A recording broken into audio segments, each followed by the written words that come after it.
ಇರಲಾರದೆ ಇರುವೆ ಬಿಟ್ಕೊಂಡಂತಾಗಿದೆ ಗೃಹ ಸಚಿವರಾದಂತಹ doctor G Parameshwar ಅವರ ಕಥೆ. 500 ರೂಪಾಯಿ ಬೆಟ್ಟಿಂಗ್ ಕೆಟ್ಟರ ಗೃಹ ಸಚಿವ ಜಿ ಪರಮೇಶ್ವರ್. ಗೃಹ ಸಚಿವ ಪರಮೇಶ್ವರ್ ವಿರುದ್ಧವೇ ಎಫ್ಐಆರ್ಗೆ ಕೋರ್ಟ್ ಸೂಚನೆ. 2025 ಅಕ್ಟೋಬರ್ 21ರಂದು ಕೊರಟಗೆರೆ ಬಳಿ ಕಬಡ್ಡಿ ಪಂದ್ಯಾವಳಿ ಇರುತ್ತೆ. ಚಿಕ್ಕೋಡಿ ಮತ್ತು ವಿಜಯಪುರ ತಂಡದ ನಡುವೆ ಈ ಕಬಡ್ಡಿ ಪಂದ್ಯ ನಡೀತಾ ಇರುತ್ತೆ. ವಿಜಯಪುರ ತಂಡದ ಪರವಾಗಿ ಪರಮೇಶ್ವರ್ ಅವರು 500 ರೂಪಾಯಿ ಬಾಜಿ ಕಟ್ಟಿದ್ರಂತೆ. ಜಿಲ್ಲಾಧಿಕಾರಿಯ ಜೊತೆಗೆ ಬೆಟ್ಟಿಂಗ್ ಕಟ್ಟಿದ್ದನ್ನು ಸ್ವತಃ ಸಚಿವ ಪರಮೇಶ್ವರ್ ಅವರೇ ಭಾಷಣದಲ್ಲಿ ಹೇಳ್ಕೊಂಡಿರ್ತಾರೆ. ಇದನ್ನು ಪ್ರಶ್ನಿಸಿ ಕೋರ್ಟ್ನ ಮೆಟ್ಟಿಲೇರಿದ್ರು ನಾಗಭೂಷಣ್ ಅನ್ನೋರು. 42ನೇ ಜನಪ್ರತಿನಿಧಿಗಳ ವಿಶೇಷ ನ್ಯಾಯಾಲಯ ಈಗ ತೀರ್ಪು ಕೊಟ್ಟಿದೆ. ಗೃಹ ಸಚಿವರ ವಿರುದ್ಧವೇ ಎಫ್ಐಆರ್ ಅನ್ನು ದಾಖಲಿಸಿ ಅನ್ನುವಂತಹ ಆದೇಶವನ್ನು ಕೊಟ್ಟಿದೆ. ಇದು ಈಗ ಗೃಹ ಸಚಿವರಿಗೆ ಹೊಸ ಸಂಕಷ್ಟವನ್ನು ತಂದಿಟ್ಟಿದೆ. ಕಂಗ್ರ್ಯಾಚುಲೇಷನ್ಸ್ ಹೇಳ್ತೀನಿ ಚಿಕ್ಕೋಡಿ ಟೀಮ್ಗೆ.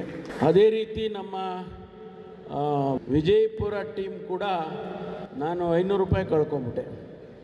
ನಾವಿಬ್ಬರು ಬೆಟ್ಟಿಂಗ್ ಮಾಡಿದ್ದು, ಡಿ ಸಿ ಅವರು ನಾವು ಬೆಟ್ಟಿಂಗ್ ಮಾಡ್ಕೊಂಡಿದ್ದು 500 ರೂಪಾಯಿ.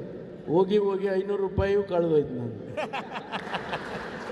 ಕಂಗ್ರ್ಯಾಚುಲೇಷನ್ಸ್ ಹೇಳ್ತೀನಿ ಚಿಕ್ಕೋಡಿ ಟೀಮ್ಗೆ. ಅದೇ ರೀತಿ ನಮ್ಮ ವಿಜಯಪುರ ಟೀಮ್ ಕೂಡ ನಾನು 500 ರೂಪಾಯಿ ಕಳ್ಕೊಂಬಿಟ್ಟೆ. ನಾವಿಬ್ಬರು ಬೆಟ್ಟಿಂಗ್ ಮಾಡಿದ್ದು, ಡಿ ಸಿ